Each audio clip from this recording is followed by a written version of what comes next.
November na kay fight, pwede mo sulti ka sa mga detalye. Mayong gabi sa Tadana, ayaw ko suporta sa akong maabot na gawa karong November 15. Akong kontra ni Venezuela. Isa ni basta-basta na kontra kay unrated na siya yung kartada na 19 wins, 20 o kuha kay loss. Naot ko na suportahan ko yung makikita sa ninyo.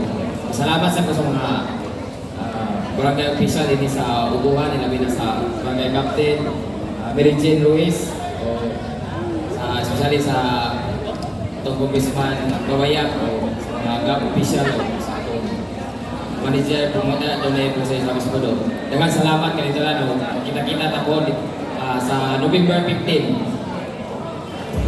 Thank you very much, Reggie, the Filipino Phenom Sogano, ladies and gentlemen, WBO Global Junior Flyweight Champion, ranked number 2 in the world in the WBO Flyweight Rankings. We'd also like to invite here inside the ring our VIPs.